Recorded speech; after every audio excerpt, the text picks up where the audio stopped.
Paramashivoham Om Nithyananda Paramashivoham Om Nithyananda Paramashivoham Om Nithyananda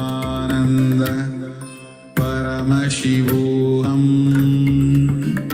Om Nithyananda Paramashivoham Om Nithyananda Paramashivoham Om Nithyananda Paramashivoham Om Nithyananda Paramashivoham Om Nithyananda Paramashivoham Om Nithyananda Paramashivoham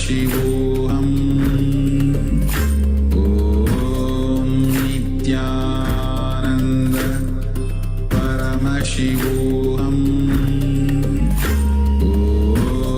Nithyananda Paramashivoham Om Nithyananda Paramashivoham Om Nithyananda Paramashivoham Om Nithyananda Paramashivoham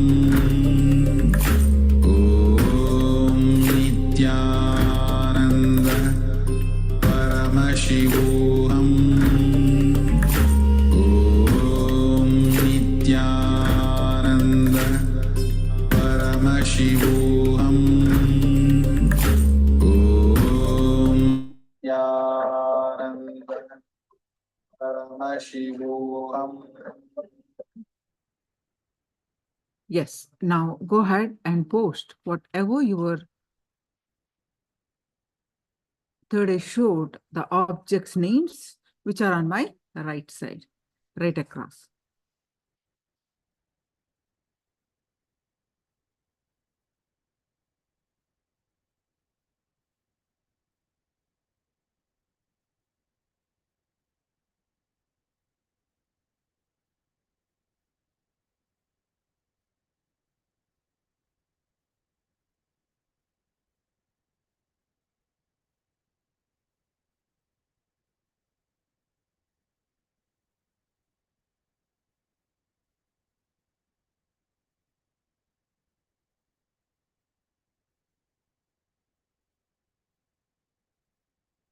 So Jenny, yeah, black box is right.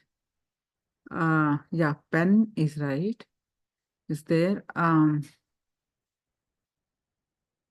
Book is also there. A necklace. Yeah, it is there on the right left side. A fabric, yes. 4 out of 5. A hand phone, yes, ma. Phone is there.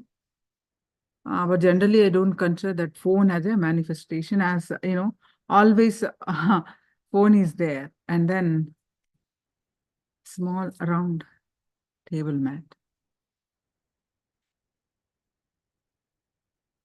Good. So what about others? Elizabeth ma? You there, ma? Richard, Elizabeth ma? And all others? Sangeeta? Okay, chain, mala, mirror. Okay. I posted, I forgot.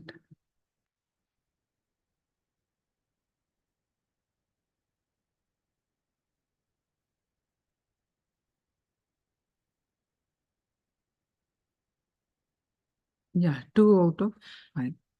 Sangeeta. Yes.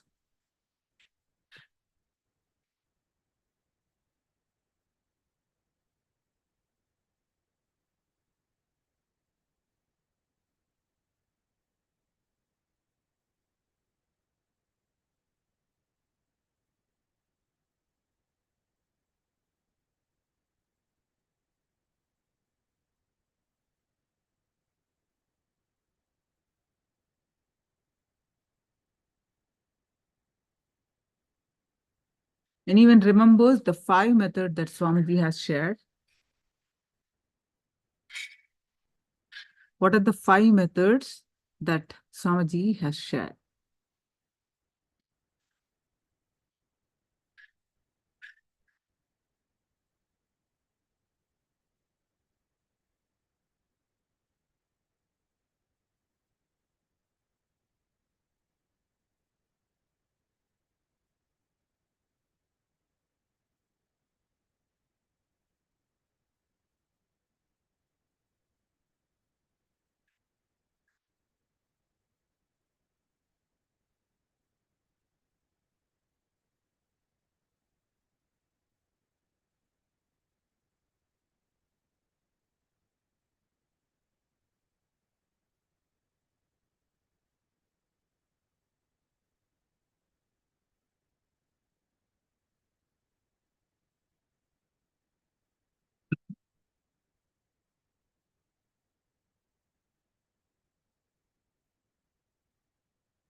Puja, chant, yoga, satsang, prayer, or prayer when unclutching.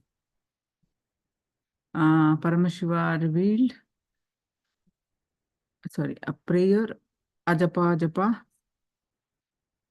paramashanta swarupa, oneness, and unclutching.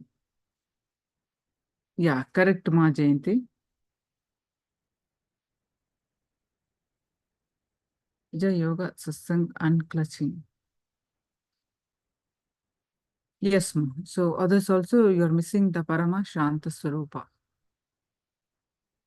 The order that Ma Jayanti put is correct. You guys are also have put, but not covered all. Jayanti, what Jayanti put is all correct.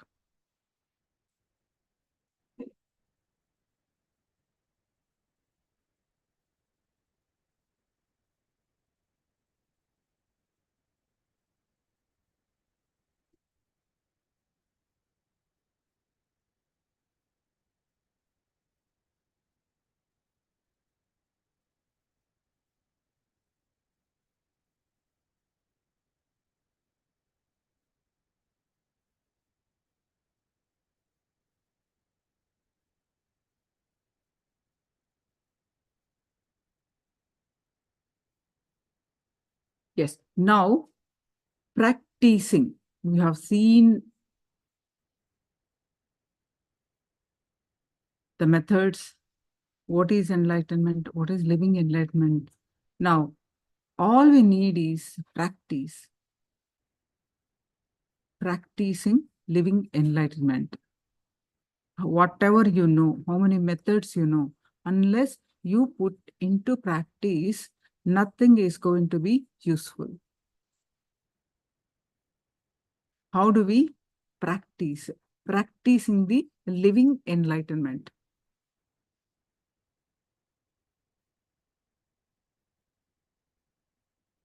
So there is a beautiful question from Elizabeth Ma. Is there a difference between Shiva, Paramashiva, and Paramashivatva? Yes, Ma. I will explain to you now. Shiva is the causeless, auspicious, the consciousness coming into the unmanifest. I mean to say, the formless consciousness coming into the form is Shiva. The formless consciousness coming into the form is Shiva. That Shiva expresses all his divine glories. That Shiva, Parama, is ultimate. The same Shiva expresses all his divine, that is Paramashiva. Understand, ma? Paramashivatva is to establish in that space. If we, you, me, Jayanti, every one of us, to experience that state, space, and powers of that Paramashiva is Paramashivatva. When we experience that state of, we are that, isn't it? We have learned this story. Svetaketu Tattvamasi, you are that. Isn't it? How you attended, Elizabeth, that his father guided him. And even this another story of Svetaketu says that he goes to Guru. His father joined him in, sent him to Guru. So the Guru, so Svetaketu expected that he would learn, so many scriptures and all other things. This is the story of maybe another Svetaketu. So, but the Guru straight away sent him to, he says, Guru gives him 400 cows and tells him, you go to forest and take care of these cows. Okay, when these cows become 1,000 plus, you come back.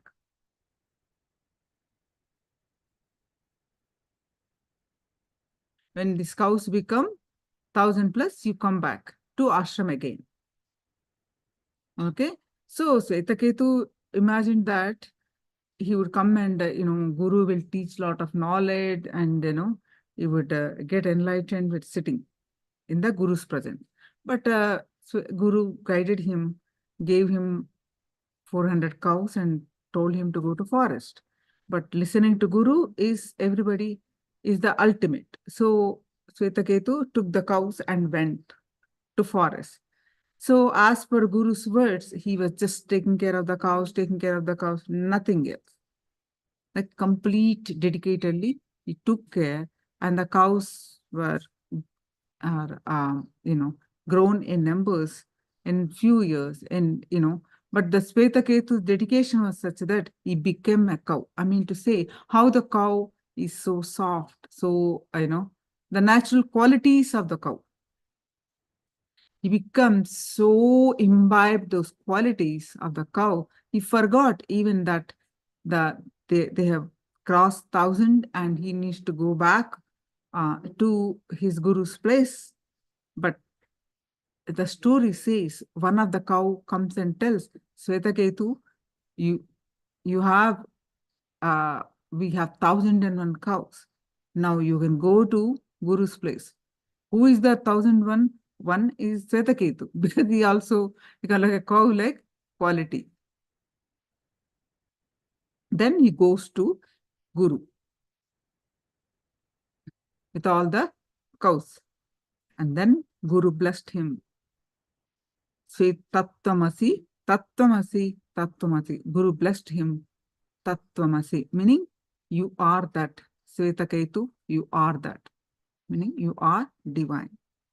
So when that means the Guru blessed him with Paramashivatva. You are divine.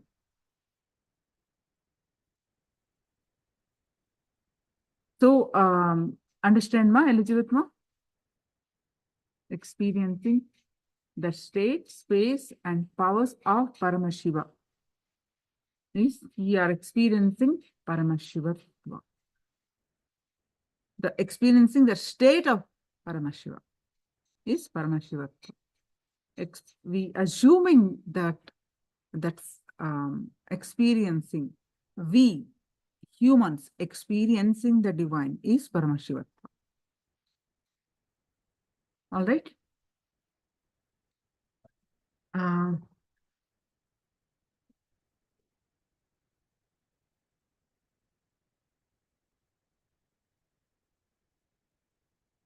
Shiva, the Sima, he's the same, is the same.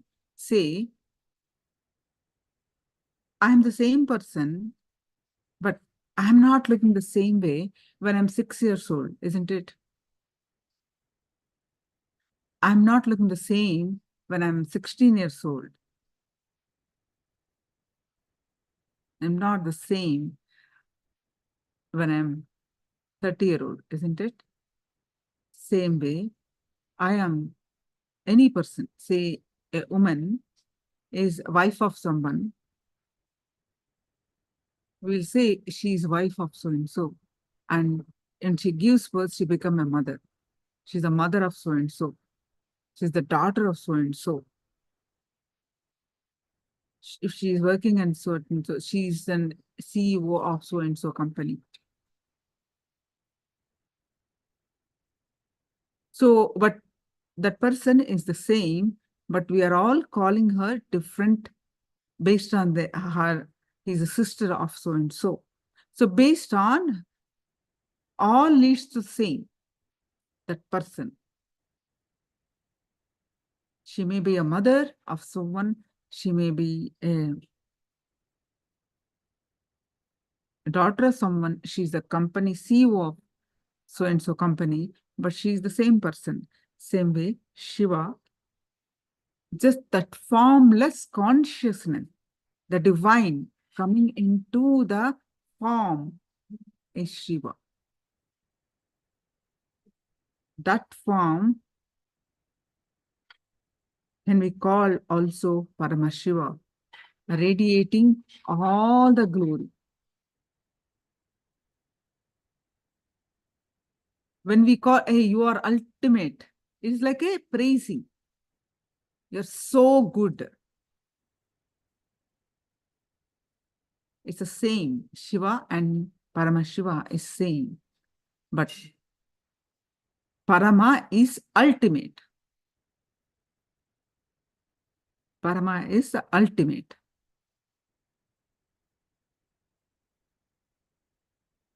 Adjectives, you call that, right? You give the, it is like a describing. And you also call Sadashiva. Sadashiva means what? Always there. Explaining with the qualities. Shiva's qualities, we give the name Parama. Parama is ultimate. When that Shiva expresses his 25 heads, is Mahasadashiva. Maha means really big.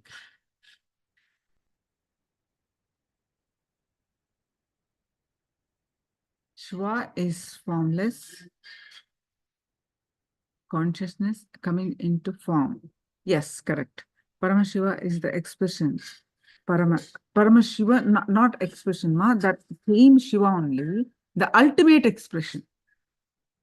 We call Shiva, it's like you are praising Shiva. You are the ultimate.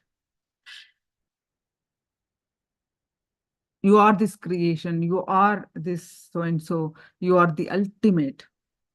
There's nothing greater than you, saying that. There's nothing beyond you. You are praising Shiva, saying that you are nothing beyond, there is nothing beyond you. Ultimate is Parama. Stephanie, you're able to understand now? It is like a praising. It's all, you are this, you are that kind of.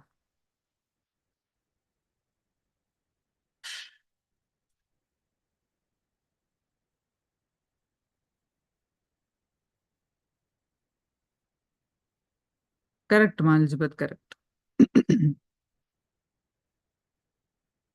Paramashivatva is, yeah.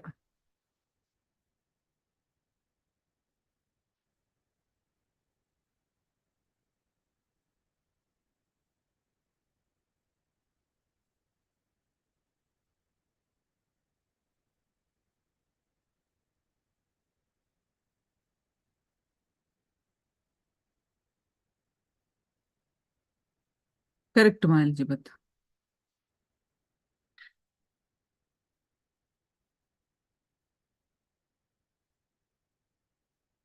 Yes, better subtle degrees which we do not exist in European language.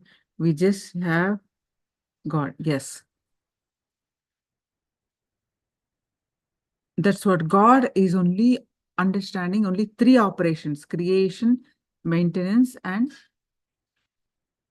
destruction. Or Godel, Swamiji has introduced the two more: removing our delusion and finally giving us the liberation.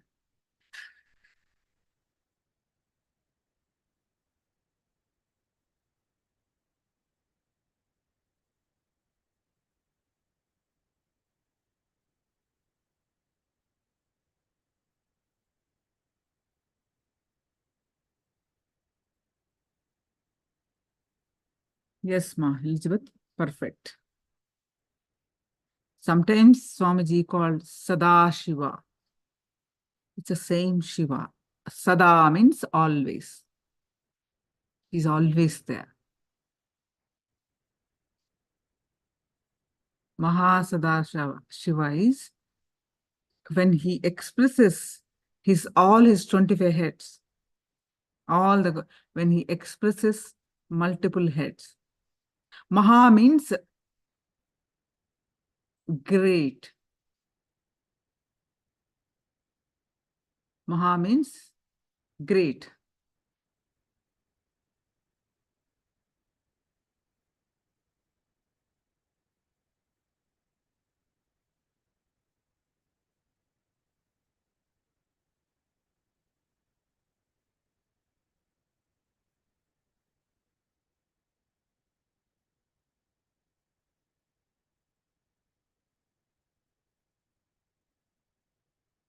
All right, Ma.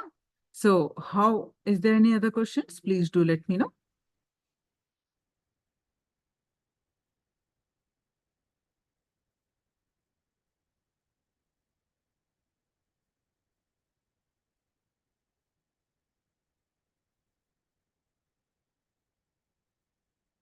So how do we practice living enlightenment? How important it is?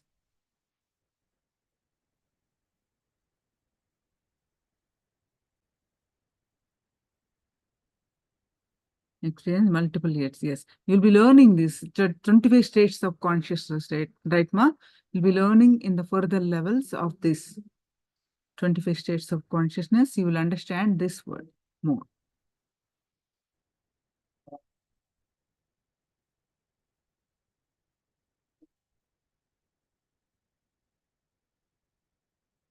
Much deeper.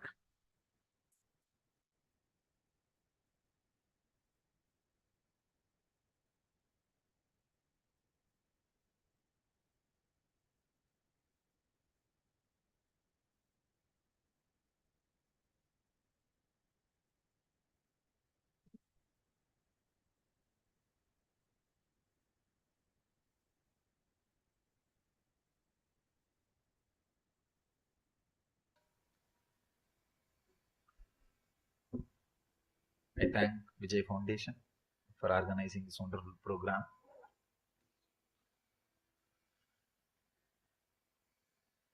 Today's subject is living enlightenment. I'll try to share few ideas, few truths. Then we will internalize these ideas, these truths by questioning them. Please understand. If you don't question, you don't internalize. So we will have a question answer session where you can question these truths to internalize. There is another one problem. If you are completely negative, questioning is not going to help you. Same way, if you are not in the inquiry mood, questioning is not going to help you. Some people, they are just filled with belief or faith. They are not in inquiry mood. And some people are completely negative. Again, they are not in inquiry mood. If you have the deep seeking, the inquiry sense, and inquire, you can be sure these truths can be internalized, and any truth internalized expresses in the life by itself. In Vedanta, we have 3 words: Shravana, Manana, Nithyananda. Shravana means listening to the great truths. Manana means internalizing it. Nithyananda, living it. So today, we'll listen few truths about enlightenment, try to internalize those truths, then naturally you will be living enlightenment. So the way for living enlightenment, the Jivan Mukti, is listening and internalizing. First, I'll try to share the few truths which I wanted to share with you all. What I mean by the word living enlightenment, please understand, this is the definition I have to share with you all. Living enlightenment means conflict-free life. Living without any conflicts, completely in ease with your body, mind, and the whole surroundings, what you experience as the outer world. Please understand. Many people come and ask me, Swamiji, how can we be conflict-free in this world filled with conflicts? How can, only when the whole world is silent, happy, blissful, I can become conflict-free? No, it is never going to happen. One more thing, actually, your enlightenment is no way connected or related to whole world or anything. When you start living conflict-free life, what you know as the world will become conflict-free. Only that can happen. You will never be able to make the whole world silent, peaceful. All the problems are created by the people who are trying to make the whole world silent. All problems are created by them who are trying to create silence. Actually, even in the hall, meditation hall, I have seen many times, the volunteers who are shouting, silent, silent, they create more sound than the few people who talk. It is actually they create the more sound. So who have volunteered their life to create the whole world peaceful, they create more noise, they create more problem, they create more sound than the people who are living. Actually, there is no such thing as peace of the whole world. It never existed. It can never exist. Even now, the press people asked me about this global peace and all this subject. They say that so much of inequality, that is the reason terrorism. I say from the time immemorial, the inequality is there. Actually, more and more inequality happens by the people who are trying to create equality. What to do? Anybody who is revolutionary, the moment he comes to power, he becomes one more tradition. Last 3,000 years of the recorded human history, we have 5,000 wars. Each war claims, when they start the war, they say we are going to bring peace to the world. Each war, each leader who starts the war claims he is going to bring peace to the world. One important truth is missed by all of them. When you start becoming conflict-free, suddenly the world which you experience becomes conflict-free. Only that is possible. This is the only possibility. If you try to do anything more, anything beyond, I always tell people, your manasarira can become peaceful. That is what is world. We have different layers of our being. Stula sarira means physical body. Your skin is the boundary of your physical body. Prana sarira means the prana which you use, maybe 6 feet to 9 feet. That is the boundary of your prana sarira. Mana sarira means the mind, the length and breadth which you can visualize with your mind, or the number of years you can foresee about your life. See, you can't foresee, you can't visualize about your life more than 1 year. Try your best. You may imagine, but you can't visualize. Imagination is different from visualization. Visualization means when you visualize, your heart also believes what you are visualizing is possible. Imagination means when you are thinking, your heart very clearly knows it is nothing to do with your reality. Please understand the difference between imagination and visualization. With imagination, when you are imagining, your heart knows you are imagining. With visualization, suddenly you know There is a possibility. Yes, I am thinking. I am working. There is a subtle difference between imagination and visualization. What you can visualize is the boundary of your manasarira. Whatever you can visualize, if that becomes conflict free, in tune with what you are inside, you are living enlightenment, you have brought peace in the world. Only this is the possibility. This is the only thing which is possible. Everything else is impossible. People think, oh, whole world should become peaceful, should become happy. Only then I will be peaceful. I will be happy. You will never be. It's like you wait. One child was waiting. Mother asked, where? Child was waiting on the seashore. Mother asked, why are you waiting without taking bath? He says, no, let all the waves get settled, then I will take bath. It's never going to happen. Please understand, it's a very subtle point. If you can understand this truth, your unnecessary efforts you will be relieved from those unnecessary efforts. Many times, we continuously suffer seeing others suffering. People ask me, Swamiji, are you not suffering? Seeing war here, seeing terrorism there. I said, please understand, if you also start suffering, you will add more suffering to planet Earth. Don't suffer. Try to bring people out of suffering. Your sympathy is supposed to bring them to your level. Not, it should bring you to their level. There is a big difference. If you also reach their level, what will happen? There is one more person who is suffering. People come and ask me, what is the solution for poverty? I tell them, try to bring them to your level. Change their consciousness.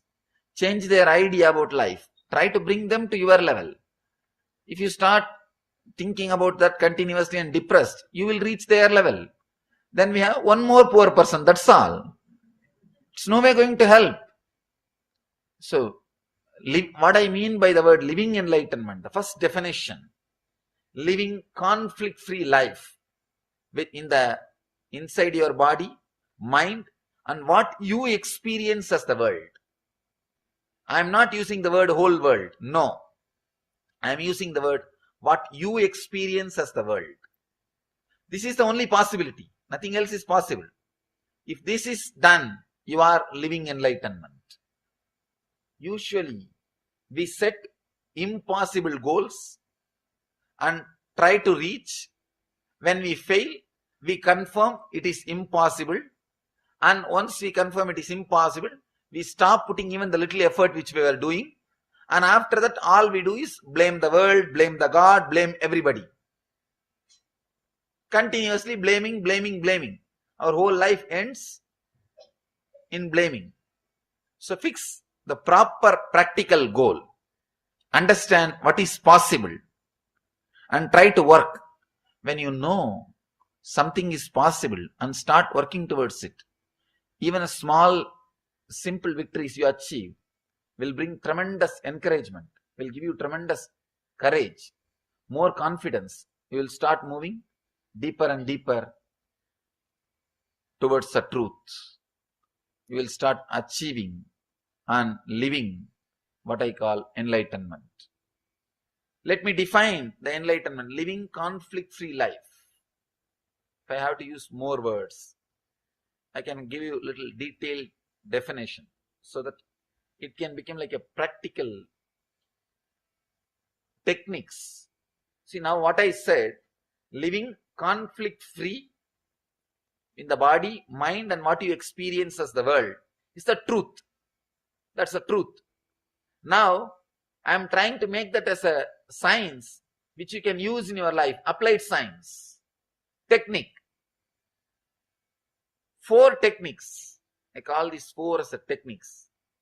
4 techniques to live enlightenment.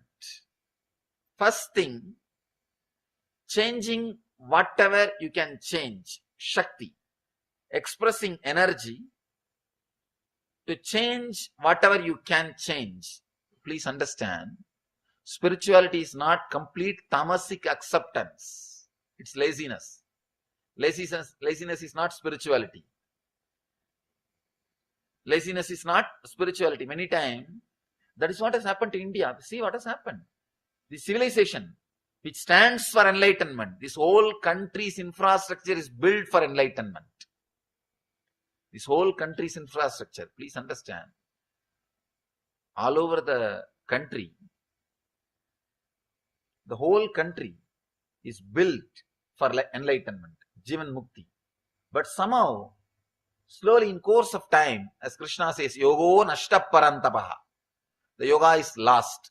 The great science is lost. When the science is lost, the tamas is taken as enlightenment. Tamas is taken as spirituality. The laziness has become spirituality. Laziness is not spirituality. The energy to change whatever you can change. The energy to change. You can change so many things in your life. People come and ask me, is the life defined, predetermined, or we have free will? It's like a tape recorder.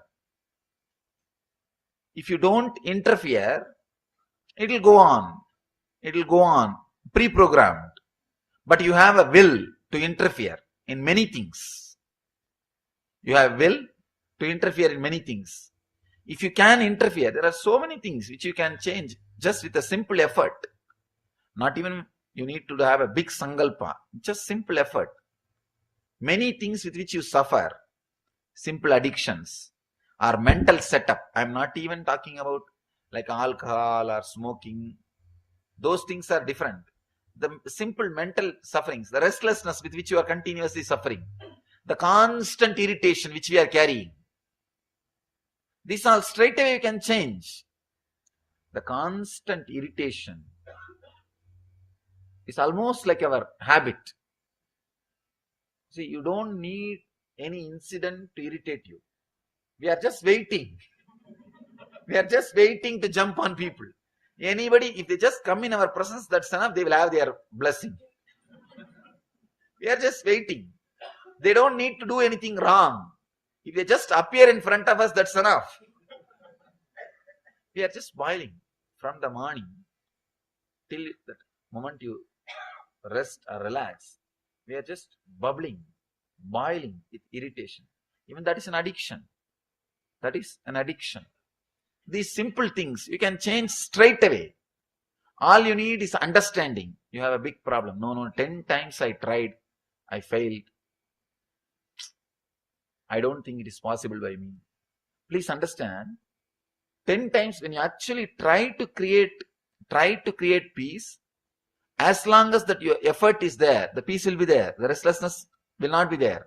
When you forget, then restlessness comes back. But when you remember, you don't remember, you forgot. That is why the restlessness came. You stopped your effort, only then restlessness came. You forget, after you stop your effort, only the problem starts. You think, no, yesterday morning I tried to be peaceful, but see, today morning I am not peaceful. But by yesterday evening, you forgot. You stopped putting the effort. We don't remember that.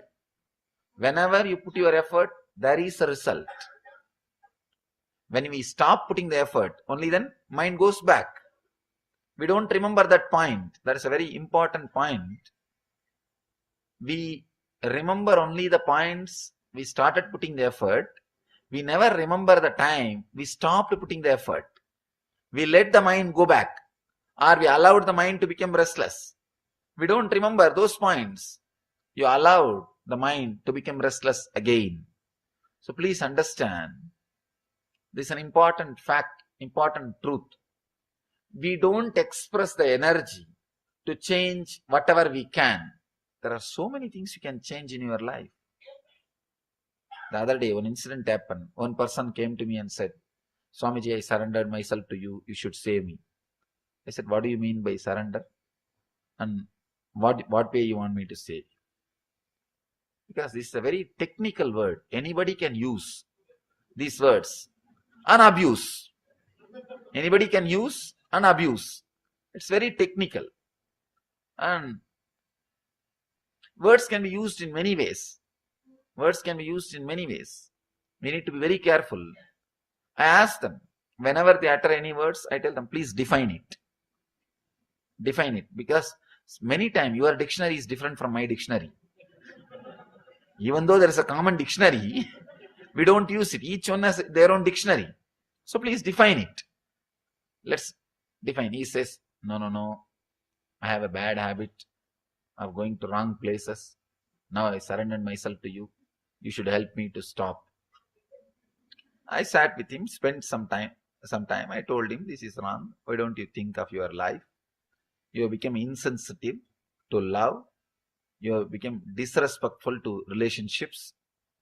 It is far more deeper in the life. And all few words I uttered. I told him, please carry on.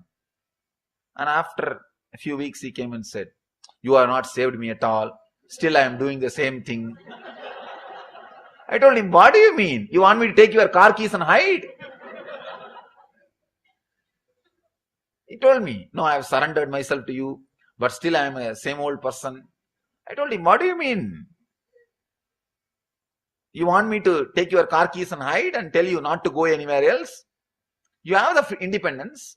See, when you want the independence to live as you want, I can only give you the knowledge. It's you who needs to apply. Then I told him, what do you mean by using the word surrender, and what do you mean by the word saying that I need to save you? If you say that extreme, then I can tell you, sit here itself, don't go anywhere else. Then you will say, no, I need freedom. I need freedom. Then I tell, all right, have freedom, have this knowledge also, so that you will live this knowledge in your life. No, you don't want knowledge, but you want freedom. It's like a freedom without responsibility. Freedom without responsibility. You have a freedom to change so many things in your life. We don't want to change. And we say, no, this is my life. What can I do? How will God save me? See, you are the God who can save you. Uttared atmanatmanam atmanam avasadayed. It is you who need to lift you by yourself. If you can't lift yourself, you are the worst enemy for you. If you can lift yourself, you are the great friend for you. So it is you who need to do. Many times people want freedom, but anything wrong happens, they say, no, I have surrendered to this God, I have surrendered to that Guru, nothing has happened. What do you mean? It's like using the words, being hypocritical, not straight, not honest with what they want to do. So the first definition, the first technique of living enlightenment, Jivan Mukti, is energy. Express the energy to change whatever you can. One more thing. Even simple things which you change in your life, please understand. Simple things, you don't know the power of changes, simple changes which you make. Suddenly you will see the cumulative effect of those simple changes. It's a huge transformation. If you start changing simple things every day, small things every day, even that within a year or two, you will see such a drastic, great transformation. It's a cumulative effect of that simple change. Somehow, we don't respect that simple changes because we want everything instant. But we don't have intensity for that instant change. You want the instant transformation, but you don't have intensity for that. What to do? This is the only way. Express the Shakti. Express the Shakti to change whatever you can. There are so many ways. You can change the way in which you look at the world. You may say, usually people complain, no, I'm not able to drop smoking. I'm not able to stop drinking. These all you may not be able to do. That is different because that became part of your system. But there are something which you can change immediately. Cognitive shift, that's what I call cognitive shift. Understanding about the so many things of your life in the world. If you change the understandings, this all you can change it immediately. For this you don't need anything else. This is a simple thing. Bring knowledge to your life. Try to bring spiritual knowledge, understanding about the self, understanding about the world, understanding about the existence. These kind of things, it may be simple, but you will see your whole thinking system will become different. When the cognitive shift happens, see, whenever I use the word Shakti, the power to change whatever you can, first thing I mean is change the way in which you think. That is what I mean. Change the way in which you think. Don't try from the wrong corner. If you start, whenever I tell people, change whatever you can change, immediately they start struggling with their alcohol habit, their smoking habit, or some strong habits. Then you are bound to fail. Don't start there. Then you are touching the wrong point. Start thinking, start changing your thinking system. That's the first thing you need to do. Try to work on the thinking system, how you think, how you approach the world. Try to change your understanding, Shakti, to change whatever you can change. The intelligence, the energy. You have so many ideas, so many understandings about the world, wrong understandings, many times, which disturbs you and disturbs others. Try to change that part first. Actually, if you change the way in which you think, understand, the habits will automatically change. Even if they don't change, it's okay. I'm not giving you a license to do whatever you want. But if you start changing the way in which you think, many things will automatically drop, automatically change. You will see the whole life will become different. Just now, the press, they were asking me many questions. I was avoiding many questions. They said, one journalist said, it's escapism. I told him, yes, even if it is escapism, it is okay. If I can directly do something, let me talk about it. If I can't do, let me not talk about it. Same way, in your case also, whatever you can do, start working about it. Start doing something about it. Your understandings, you can change from today. From today, you can start changing the way in which you think. Many things about life, karma, effects, the cause and effects. So many ideas you have can be changed. You can reprogram your inner software. You can create more clarity, more understanding about everything. So reprogramming your inner software, please understand one more thing. The Dharma is not belief system. It is not belief system. Dharma is the legal opinion about the existence way of working. If you go to a lawyer and talk to the lawyer, you will have an idea, understanding about how the country works. Same way, if you go to a spiritual person who has experienced the cosmos law and talk to him, relate with him, receive his ideas, you will have an idea of how the existence works. Whatever I am talking is a legal opinion of cosmos. It's a legal opinion of cosmos. That is what I call Dharma. So internalizing Dharma is not just believing some facts.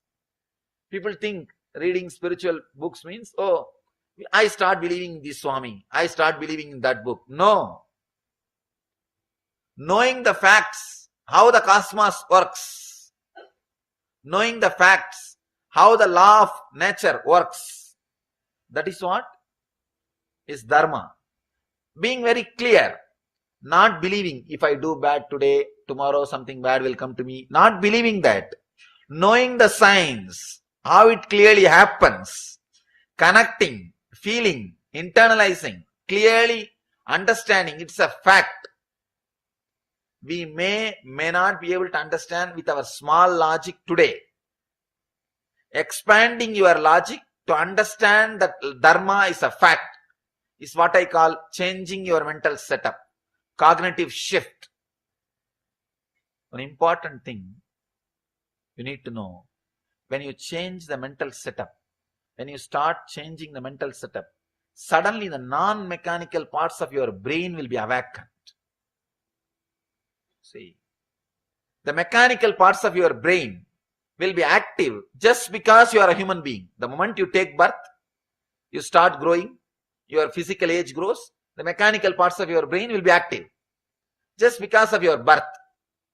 But when you start understanding the cosmic dharma, when you start understanding the great truths, the non-mechanical parts of your brain will be awakened. That's what we call second birth, dvija, rebirth. That is, in the tradition we say, if you are initiated into spirituality, you are called dvija, reborn. Means, now you start understanding the dharma of cosmos. Now your thinking setup has become new. You are not thinking in the angle of animals, the survival, just based on fear and greed. Animals don't need thinking because they don't need to do anything. All they need, they run based on fear and greed. If you are running based on fear and greed, the mechanical parts of your brain is more than sufficient for you. To go beyond fear and greed, for that only you need non-mechanical parts of your brain to be awakened. Awakening of the non-mechanical parts of your brain is what we call Kundalini awakening. When you start changing the way in which you think, the dharma, how the cosmos works, how this happens, how that happens, people usually question me, how can energy be awakened by changing the understanding? See, in your life, day-to-day life, you can see, if you are trained to feel tiredness at particular time, even if you have not worked the whole day, when the moment arrives, you will be tired. Really? Usually you get depressed morning around 9:30 thinking that you have to go to office. You get stressed. You can see even in Sundays when you don't need to go to office, that 9:30, 10 o'clock, you will have that low mood. You will tell yourself, hey, today is Sunday, I don't have to go to office, relax. Even then the low mood will not leave. The mental setup is directly connected to your Kundalini awakening.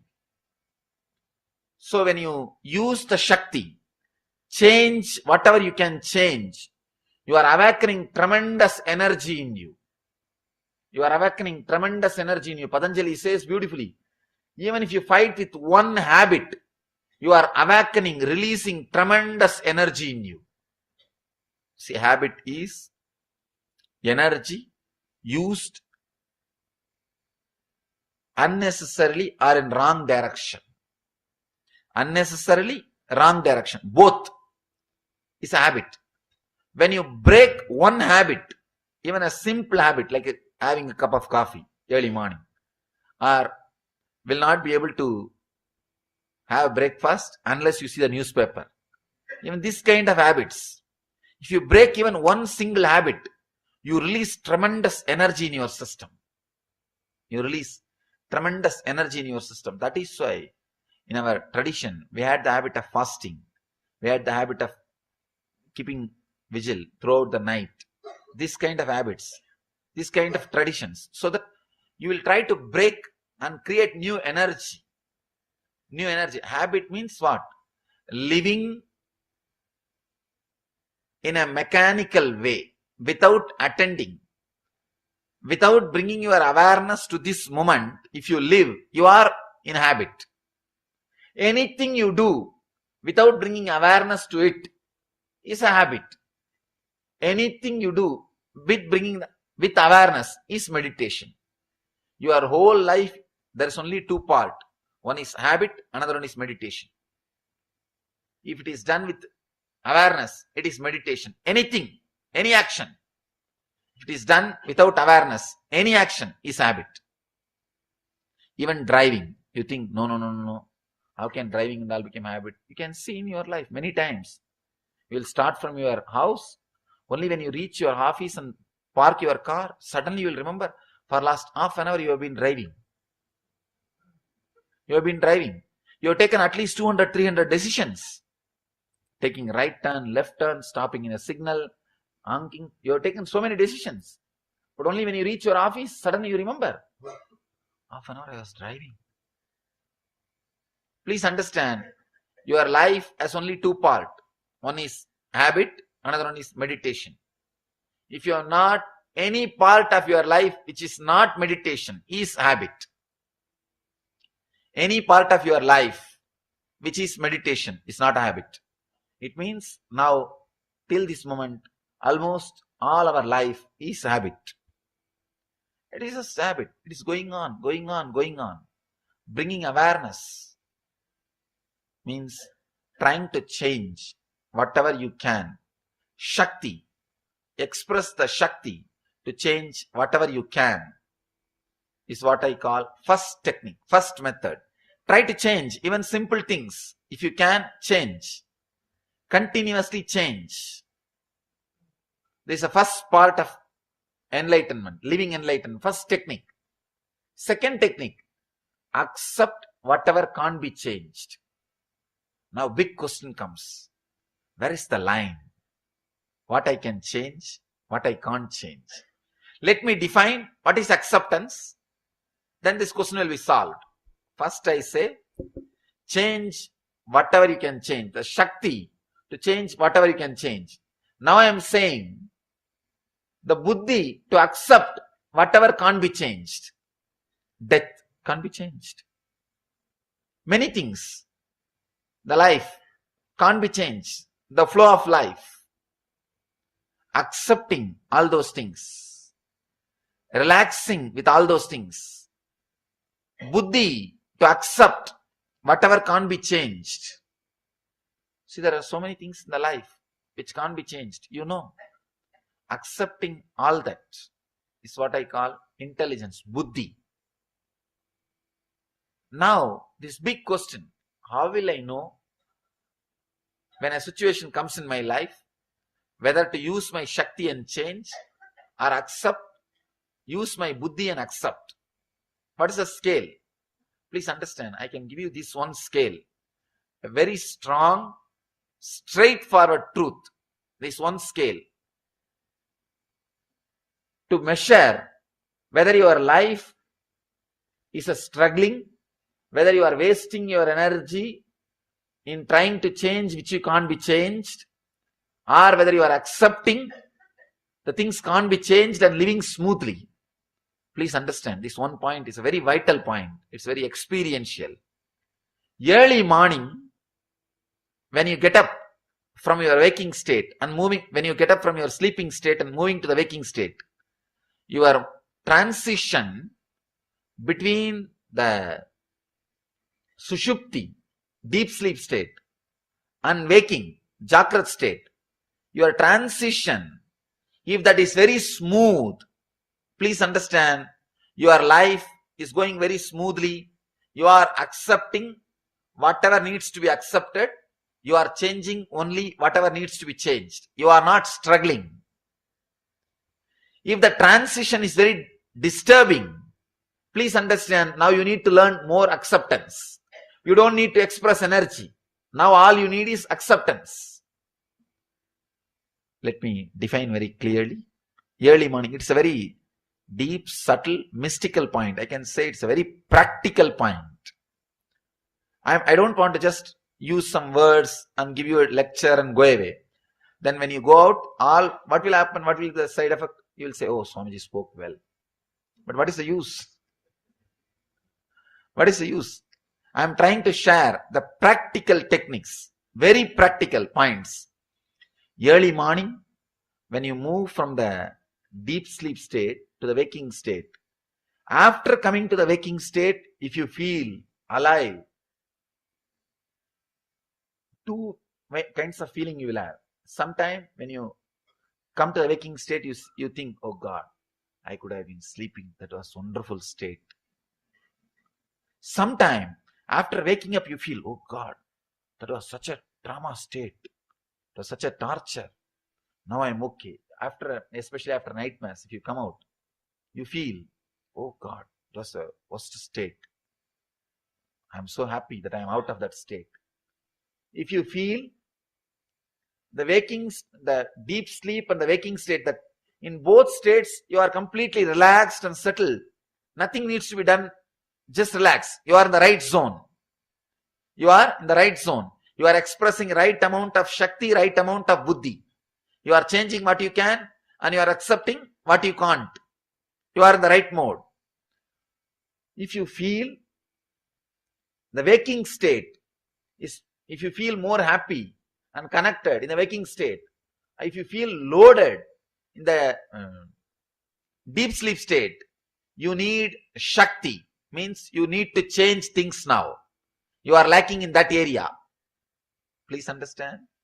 If you are more happy after waking up, you felt you have been, somebody was sitting on you, people come and complain, Swamiji, Bhoot was sitting on me, on my chest and pressing me. No Bhoot needs to come. No Bhuta needs to come.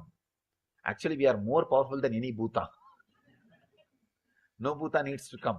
People come and complain. It's nothing but this psychological feeling of being suffocated in the deep sleep state. That suffocation is what you call, some spirit was sitting on me, sitting on my chest and pressing me. All kinds of descriptions they give. If you experience suffocation in the deep sleep state and feeling very relieved in the waking state, be very clear. You need to change many things in your life. Now you don't need to use your buddhi, you need to use your Shakti.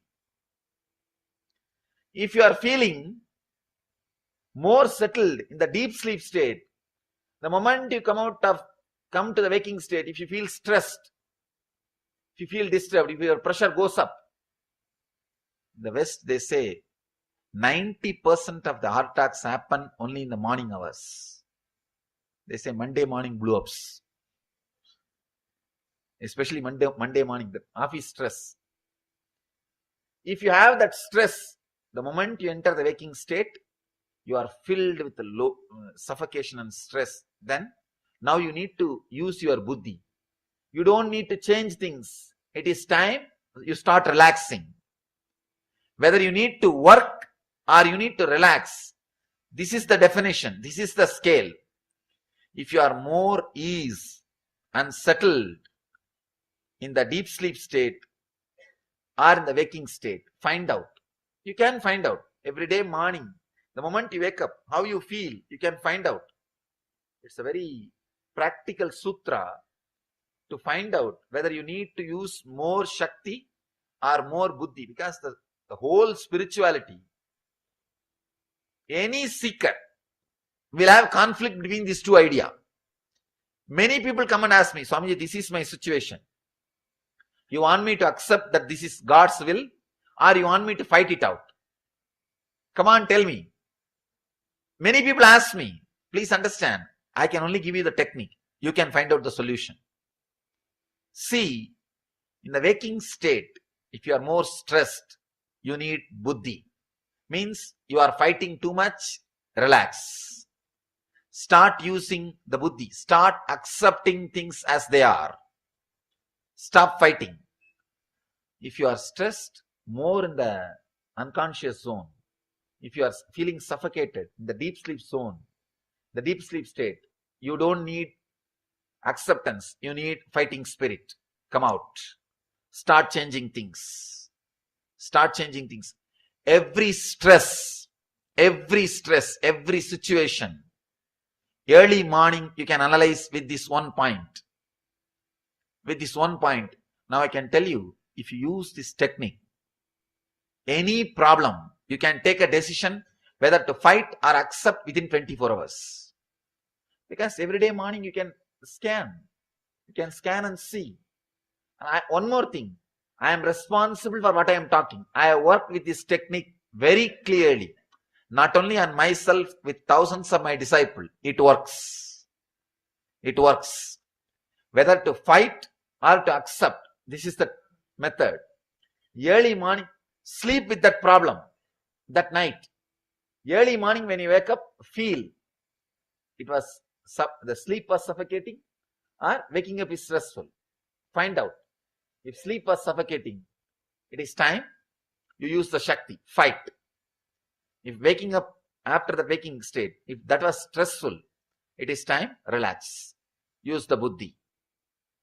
Your intelligence is more intelligent than what you think. Your intelligence is more intelligent than what you think. The second point is buddhi, to accept whatever you can't change. In your life, there are so many things which you can't change. You need to accept. By accepting itself, you go beyond it. See, any problem, any difficulties, by accepting, you go beyond it. You go beyond.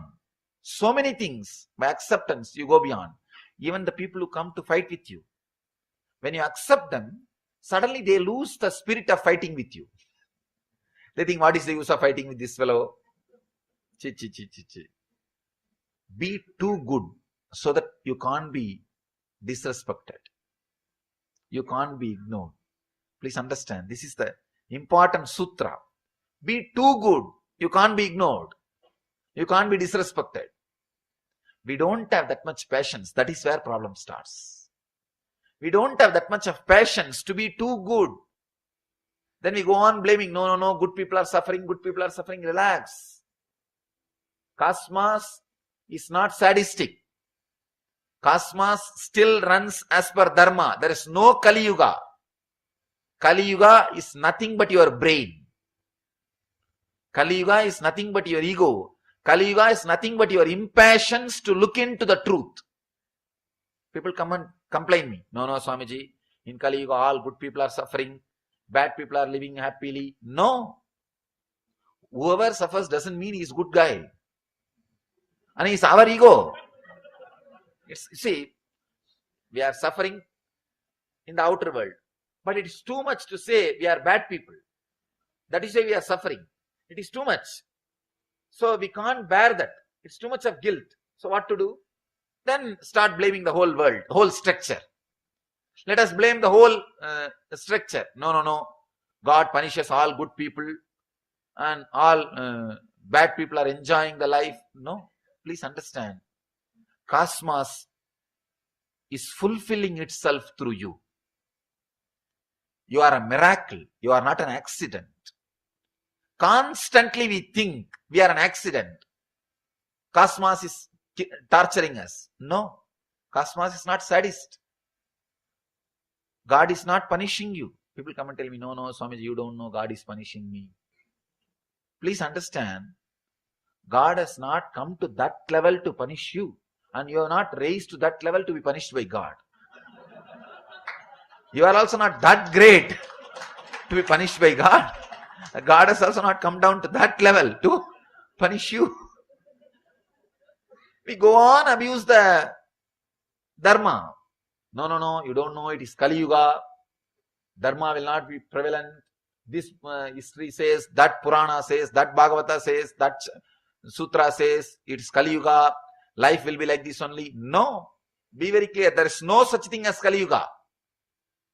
There is no such thing as Kali Yuga. I am responsible for what I am talking. I know the meaning of the words I am uttering. There is no such thing as Kali Yuga. It is our impatience to look into the truth is what we call, or we claim, we come to the conclusion that it is Kali Yuga. Look little deep into the truth. You will see Dharma is prevalent. It is Satya Yuga. When you are superficial, when you don't look into the things, world is Kali Yuga. You are in Kali Yuga. You will attract only that kind of people around you. You will attract that kind of friends around you. You will attract that kind of relationships around you. You will attract that kind of situations around you. You will be living in Kali Yuga. Actually, in what conscious you are, you will attract only that kind of people around you. You will be in Kali Yuga. If you look little deep, if you have little patience to look into the reality, the truth, suddenly you will see the world is Satya Yuga. Still Krishna is playing. Still Rama is living. Still all the great masters are alive. It is Satya Yuga. Still Dharma is running. People ask me, what do you mean by this? So much of terrorism is going on, so much of poverty, so many war is going on. What do you mean by this? Still things are Satya Yuga. Understand, when Krishna was there was no war or what? When Rama was there was no poverty or what? No. Please understand. When Rama was there also, some part of the world, people were living in Kali Yuga. And even now, some people are living in Satya Yuga. So, Satya Yuga or Kali Yuga is not the chronological time. It is nowhere related to chronological time. It is individual's decision. If you want, now you can enter into Satya Yuga. If you decide, from today, I will have different consciousness, then naturally you will attract that kind of friends. You can see in your life.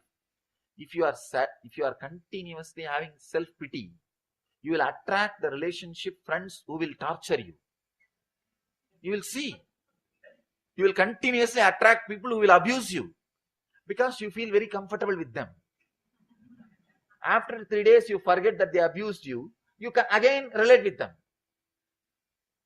You find out their cell phone number. You forget just 3 days before you have been abused. No.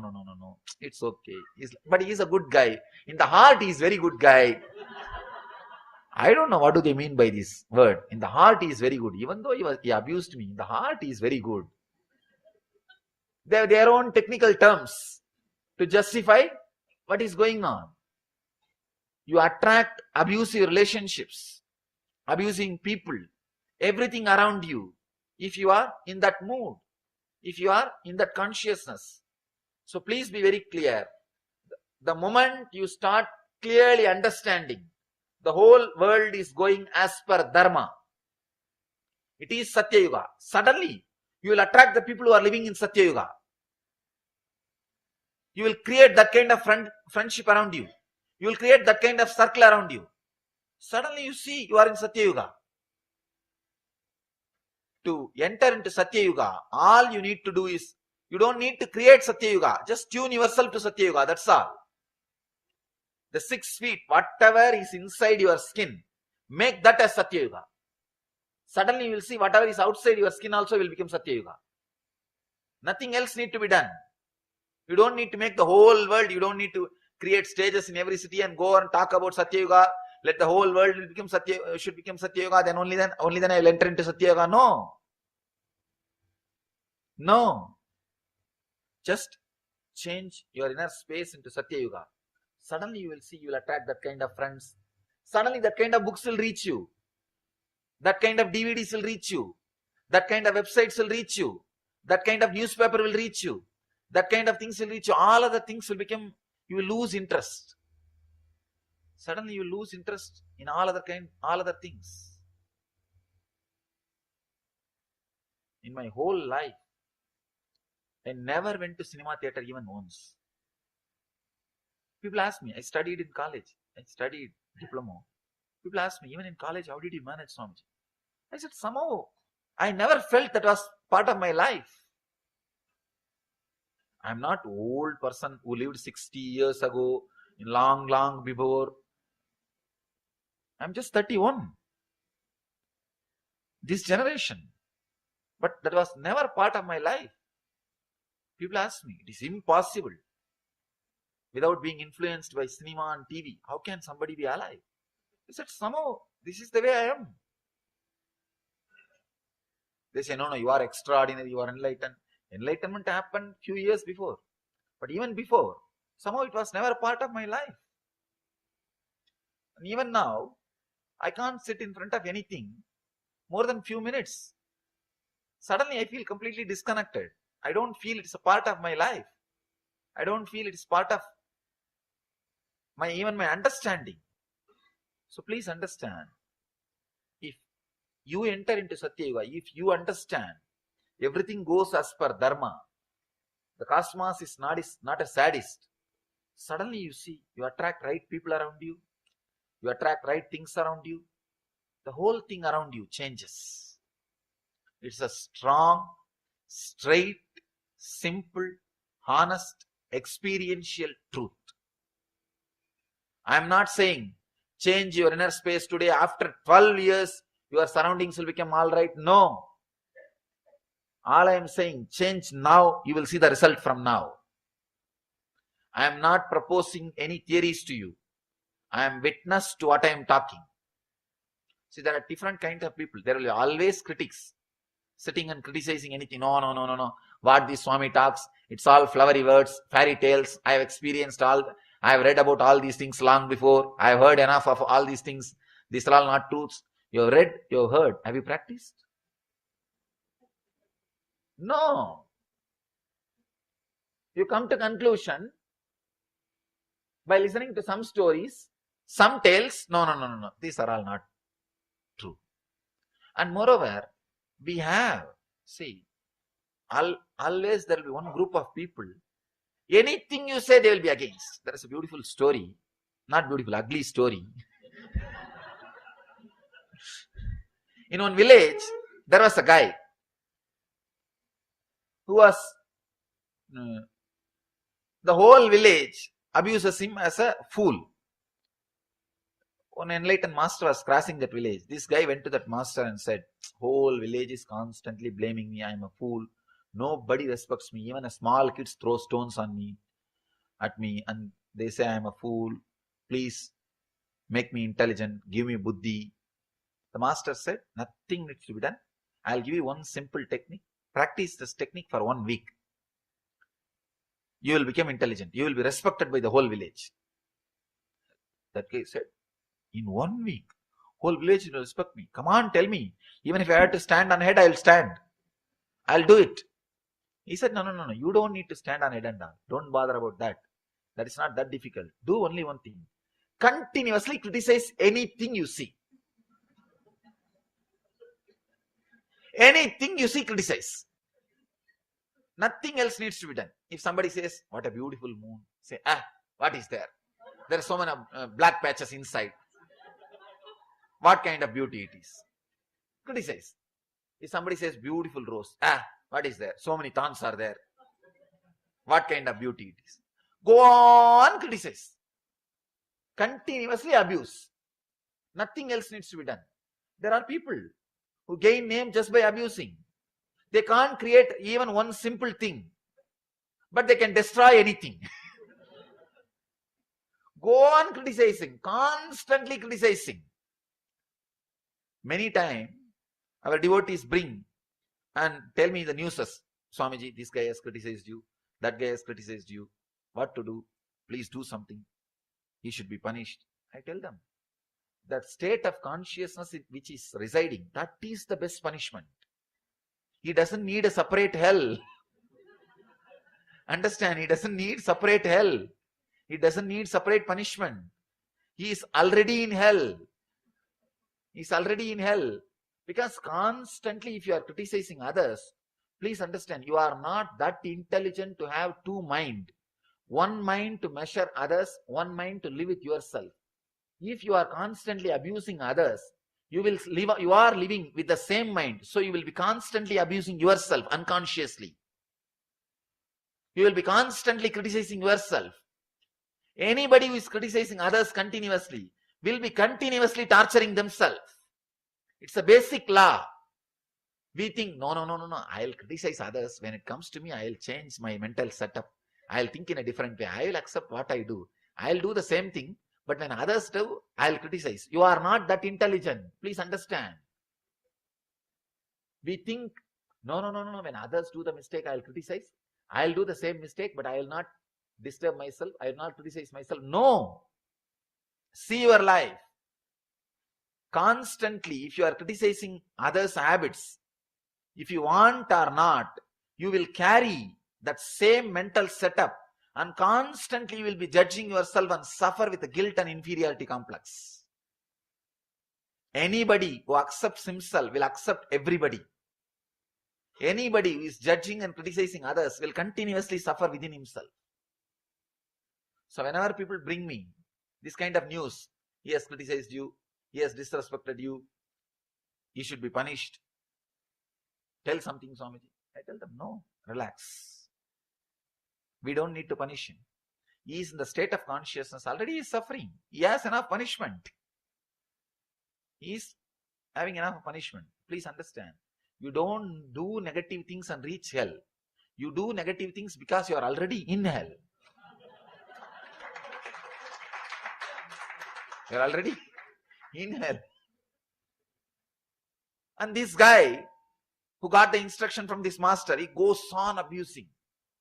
He said, that is very easy, I'll do it. After 10 days, the master was coming back through the same village. After his pilgrimage, he saw a scene under a big neem tree. This guy is sitting, and the whole village is sitting below, sitting at his feet. They are all listening. When the master came, this guy looked and said, Master said, I want to talk to you. After the discourse, I'll see you. Please be seated. And after everybody left, he fell at the master's feet, fell at the feet of the master and said, oh master, it just really were miracles. Master asked, what happened? He said, all I did is this only. I started constantly abusing. Whatever I see, whoever comes to me, I start abusing. After a few days, people have started thinking, I'm very intelligent. No, it takes only this much. To show yourself as intelligent, all you need is constantly abuse things around you. Nothing else needs to be done. Continuously criticizing. People who are continuously criticizing, one big problem is they will create only enmity. They will never be productive. They will never be productive. I have seen this kind of mental setup, this kind of people. They will never be productive. They will be such a lazy people, even in their personal life. I am seeing all over the world this kind of, all kinds of specimens I am seeing. This kind of people, they will be such a lazy, such a unproductive people. They can't do anything else except criticizing. They live in Kali Yuga. They live in Kali Yuga.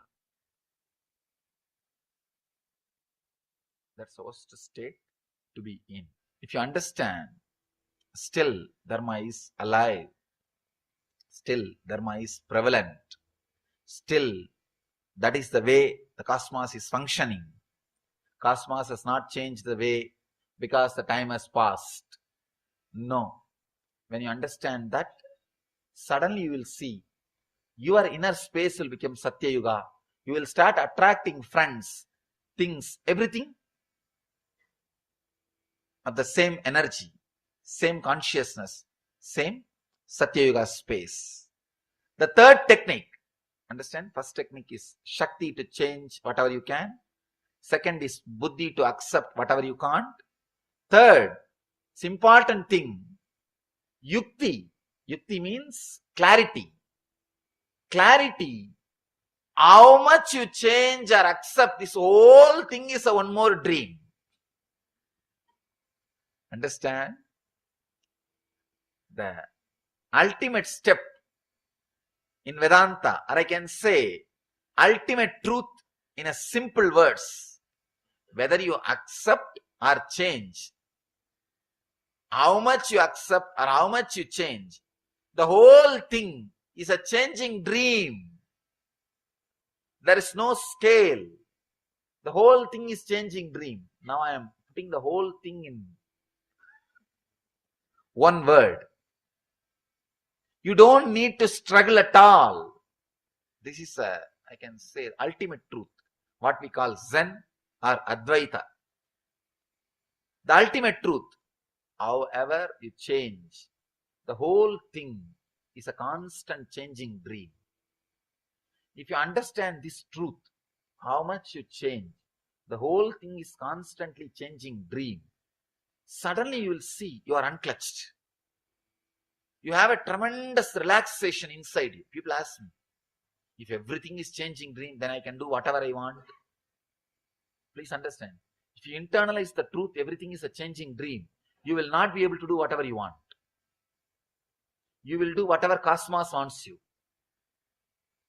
You will not be able to do whatever you want. Because the moment you understand this truth, the tremendous inner healing will start happening. The struggle or the suffering will come to an end. One glimpse, whatever is happening is a changing dream. It is constantly changing.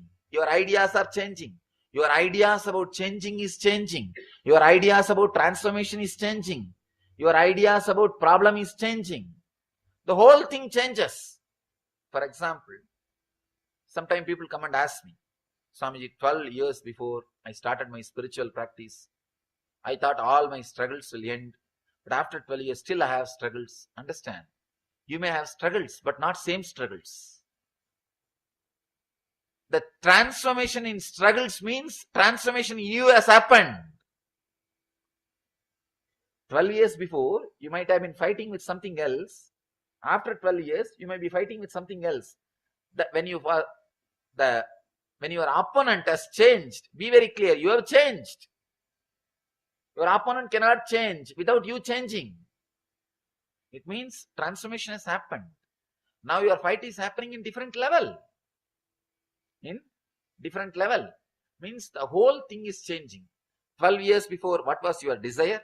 What was your fear? What you define as transformation? What you define as mukti? Even those things change. Your concept about liberation constantly changes. The more you expand, the idea also changes. I always tell people, enlightenment experience is ultimate, but not final. That's a big difference. Ultimate means all your ideas about enlightenment will disappear. All your ideas about body, mind, everything will disappear. That does not mean everything is over. It will be constantly exploding into a different space. This moment, you will think, oh God, this is the ultimate experience I can bear. Not more than this. But that does not mean it ends there. Every moment you will be having the same feeling. That is what I call enlightenment. It is a limitless continuum. Please understand, limitless continuum. It will be exploding, but constantly. What you think as ultimate now will be happening in you. After a few minutes, what you think as ultimate now will be happening in you. What you think as ultimate in this moment will be happening. Limitless continuum. The continuously. The whole thing is changing. It means your idea about enlightenment, your idea about desire, your idea about greed, your idea about you, your idea about Jiva, Ishvara, Jagat. All the three will change. Constantly it will be changing. That is what I call enlightenment. Please understand. People think enlightenment is retirement. No. No, you have an idea. After enlightenment, I will do this. I will do that. People come and ask me, Swamiji, what should I plan to do after enlightenment? I tell them, that plan he will do. You can't do. As long as you are planning to do, you will never become enlightened. Enlightenment is the last decision you can make. After that, you can't make any decision. All decisions will be made by somebody else or something else. All decisions will be made by something else. People think enlightenment is like a retirement plan. No, relax. It is a constant happening. It is a constant happening. You will realize everything, whatever, whether you change or you accept, it is just changing, changing, changing. It is just eternally changing. Yukti, to realize whatever you call as a reality is a changing dream. That is what I call yukti. There are so many wonderful truths which can be revealed inside you when you realize this whole thing is changing. So many things will be revealed. Your whole world is nothing but what you experience in your manasarira. For example, now what is your whole world? Whatever you are seeing, whatever waves created because of the seeing and listening inside you. This is what is your world. Now I am talking something. So each one is differently responding in your inner space to what you are seeing and what you are listening. That is what is each one's world. I can see each one responding in a different way to what I am talking. So now already one person is thinking, if whatever is changing reality, then why should I work? Why not lie down? Please understand, if by remembering this truth, if you think you can lie down, try lying down. You will not be able to lie down more than few days. Try. How many days you can sleep? No. We always have a fear. If I understand these great spiritual truths, I may become dropout from the society. I may not go to the job. I may not take care of my family. Who will pay my bills? Who will take care of my car, apartment? People have this big problem, this big fear. Understand? Assimilate these ideas. If this brings you laziness, just try to lie down. Relax with these ideas. How many days you can be lying down? How many days you think you will be sleeping? No, not more than few days. Your innate energy will not let you lie down as lazy. These truths can only bring you, it can only remove unnecessary restlessness. It can never make you lazy. We always think, logically question, oh, if I accept these ideas, then I may become lazy. No, accept, digest, assimilate, see. Only the unnecessary restlessness which is part of you, that will be removed. Never the needed energy, needed activeness, that will never be removed. You will be active, you will be alive, you will be taking care of your car, your house, your family, your relationships, your bank balance, everything. Only thing, the depression and irritation will be missing. But sometimes we feel that is missing. See, it was there for a long time with me. You feel lonely without that. Actually, after some time, you feel very connected and settled with the depression and irritation. If that is not there for 1 or 2 days, you attended by mistake some meditation, some satsang. It is not there. You feel something is lacking. What happened? From today morning, things are so silent, smooth. How come? Oh, yesterday I went to satsang. And you are waiting. All right, this effect will be there, I think, next 2-3 days. You calculate. You decide. You don't trust this effect can last long, or this can become your part of your being. This can become your nature. No, you say, no. All right, 2 days I will be like this only. Afterwards, I will become normal. I will become all right. You wait for it. Understand? Understanding this one truth, that whatever is just changing. Whatever I think as reality is just changing. That clarity relieves you from many sufferings. The tremendous inner healing will happen this moment in you. You see, it's like many times you can see when you have the nightmare, strong, frightening dreams like tiger chasing you, snake chasing you, or you are being imprisoned, or you are lost, you are near and dear on some kind of dreams, and suddenly when you wake up, what kind of relief you feel. Oh God, it is all dream. How relieved you feel. That feeling, that inner healing can happen this moment from this life. From this life. Understand? Whatever you are going through now, suddenly if somebody tells you, or you realize it's just a dream, what will happen? Oh God, what tremendous relaxation. What tremendous inner healing.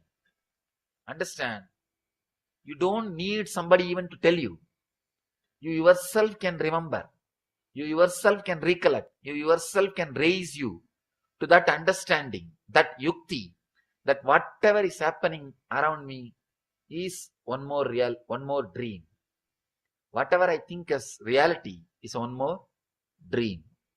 The third technique is yukti. Constantly you can remember. It's like a whole night you are dreaming as if you are making money, saving it, and building a big house. After completion of the house, you are wiping, cleaning. It's already clean. Even then you are cleaning, wiping. Suddenly you wake up. What will happen?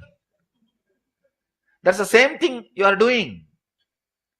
Remembering this again and again is what I call the third technique, yukti. Yukti of living enlightenment. The fourth, the ultimate one. The fourth important and ultimate one. Bhakti towards the unchanging energy. You may call that energy as God or Guru or Divine or Shiva, any name you can use. Unchanging, feeling connection towards, strong feeling connection towards the unchanging reality, bhakti. Understand? Four technique to live enlightenment. One, Shakti, energy to change whatever you can. Next, Buddhi, intelligence to accept whatever need not. Yukti, understanding whatever you call as reality, how much ever you change, is one more dream, changing dream. Yukti. Fourth one, Bhakti, strong feeling connection, feeling deeply secure, strong feeling connection with the unchanging one, unchanging reality. Understand? Strong feeling connection with that unchanging one. When it comes to you, you have a deep security feeling. Bhakti can bring tremendous security feeling in you. Let me explain how it can bring tremendous security feeling in you. If you think whatever you are having and enjoying, you are worthy of it, you will never have the fear it will be taken away from you. If you think everything is an accident, what has happened around you, your wealth, your intelligence, everything is an accident, you will always have a constant fear. Any moment it can be taken away. If not in this life, after death. If you understand what I am having is because I am worthy, relaxing, it is because I am worthy. It is because I am worthy. It is there around me. If this clarity comes to you, you know very clearly, even if I die this moment, I'll come out and I'll rise in a space where I have all these things available. I have this much of intelligence, this much of money, this kind of ambience, this kind of situation, this kind of health. I am worthy of this. If you have that clarity, you know, even if you die this moment, you will take birth in the same kind of ambience. It will never be taken away from you. It will never be taken away from you. If you think whatever you have around you now is accident, you will have the constant fear. Even when it is there around you, you will not be enjoying. When you sit in the car, you will have one thought coming up. Who knows when the accident will happen? Who knows? Not only the car, even my life may be taken away from me. So even when things are around you, you will not be able to enjoy. When you relax, settle into that feeling connection to that unchanging one, feeling connection to that unchanging reality. You may call it Shiva, you may call it Guru, you may call it God, anything. There is something which is unchanging. Feeling connected to it. Feeling connection happens in different dimensions. Sometimes in different bhavas. If you feel connected with a form, that's one kind of bhava. If you feel connected to the formless energy, that's one kind of form. It's a different thing. Different people feel connected with different ways. People come and ask me, which is best one? Feeling connected through the formless way or feeling connected with the form? I tell them, there is no such thing as best. How it happens in your life. People who can't afford to feel connected to a living form, let them feel connected, because egoistic person can't afford to feel connected to a form. It hurts him. It is very easy to feel connected to some empty sky or open. Because you can continue to do whatever you want and put the blame on that empty sky. Nobody is there to question you. But you can't play that game with me. I'll question you. I'll tell, hey, you are playing your game and blaming me. So when you feel connected with the form, you need immediate transformation. So people who can afford this, let them feel connected with the form. People who can't afford, who don't have that kind of mental setup, let them at least feel connected without form. So it depends on the mental setup. It depends on the person. It depends on the way in which he is living. But anyway, if you feel connected to that unchanging reality, that bhakti, when it starts happening in you, please understand. Now what I am talking to you as a technique. Start developing it. It is possible. It is possible. Technique, the bhakti to the unchanging one. Suddenly you will see the tremendous secured feeling happening around you. The tremendous secured feeling happening around you. Now you know whatever is around you, you are qualified for it. Even if you die this moment, if it is taken away, you will be again taking birth in a same space where all these things are provided, where all these things are around you, where all these things are directly with you. Only with this bhakti, you can overcome death fear. Till then, you can never overcome death fear. This is a straight method to overcome death fear. Otherwise, you will always have that fear. What will happen if I die? This apartment will be taken away. Who knows where I will take birth? I may be born in a slum. I don't know how long it will take for me to get build an apartment. I don't know how long it will take for me to get a visa to USA. Again, I have to stand in the immigration. Again, I have to stand in the embassy. I don't know when I will go there and make money. I don't know when I will come back and establish myself here. All these questions. When you have feeling connection to that unchanging one, you know whatever is around you, you are worthy of it. And even if some way or other, even if it is taken away from you, you will again see you are in the same space. Everything is around you. Everything gathers around you. Please understand. I'll give the essence of whatever I am proposing. First thing, living enlightenment is living conflict-free. Conflict-free in your mind, body, and the outer space, which you experience as the world. Living in a conflict-free way with your body, mind, and the world you experience as your world. This is what I call living enlightenment. First definition of living enlightenment. Second, technique to live enlightenment. The fourth thing, Shakti, energy to change whatever you can, whatever you need to. Second, Buddhi, intelligence to accept whatever you need not change. Third, Yukti, how much ever you change, the whole world is one more changing dream. Whatever you think as reality, so one more changing dream. Yukti. Fourth, ultimate, Bhakti. Strong feeling connection with unchanging reality. Actually, if you understand, whatever you experience is a changing dream. Suddenly, automatically your whole consciousness will flow towards that unchanging reality. That is what I call Bhakti. You don't need to create Bhakti. Just remembrance. All these things are dream.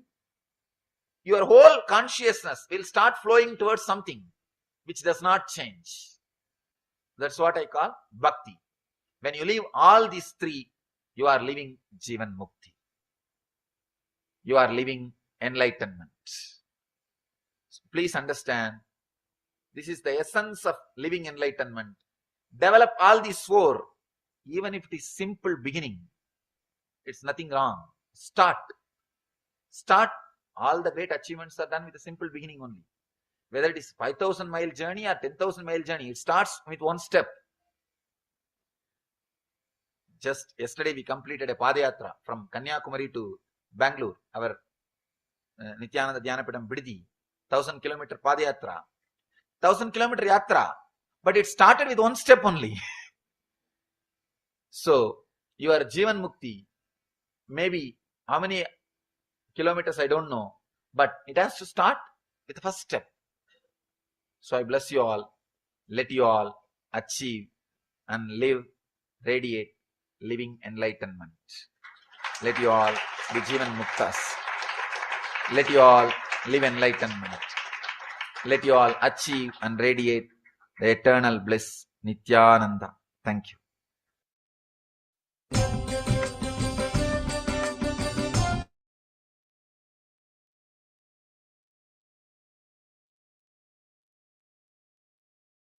Yandam everyone. Yandama Christina. So what is the essence that you have learned? Now we are going to do one more round of power manifestation of distant vision.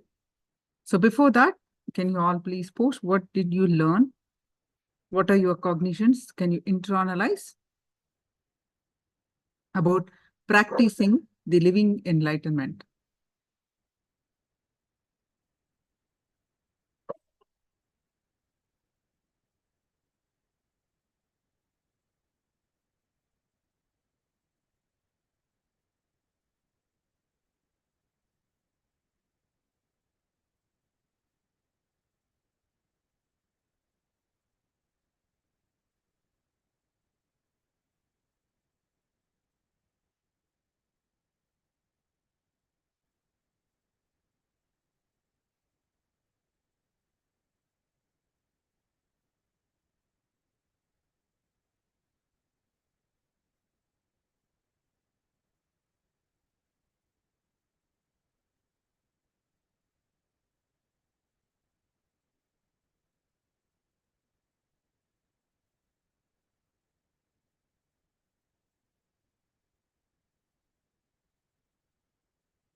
Life is predestined, pre-programmed.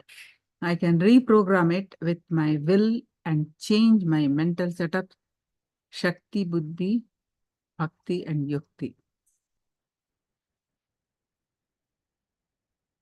Yes. All right. So now please sit straight. We're going to do the one more round. Distant vision, power manifestation.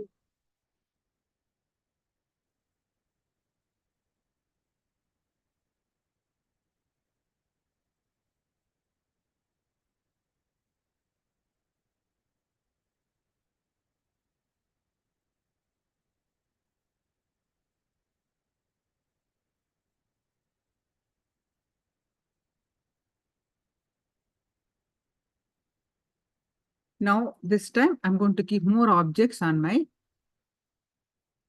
left side. All right. So now sit straight with your head and back straight line.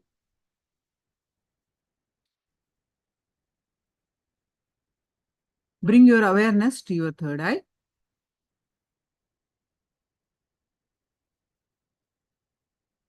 Any thoughts that are coming, let it come, let it go.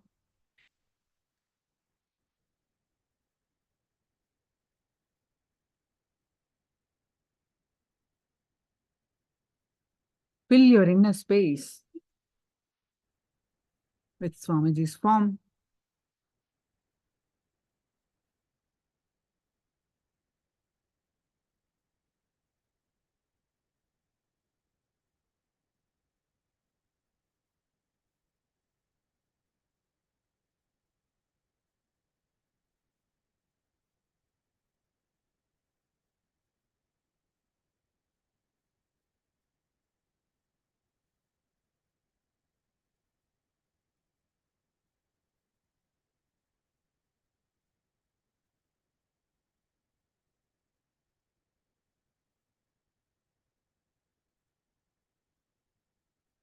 And start chanting the Mahavakya.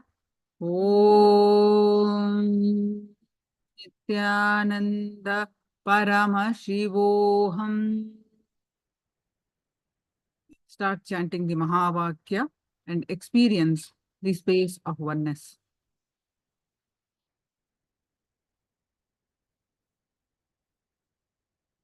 With that space of oneness,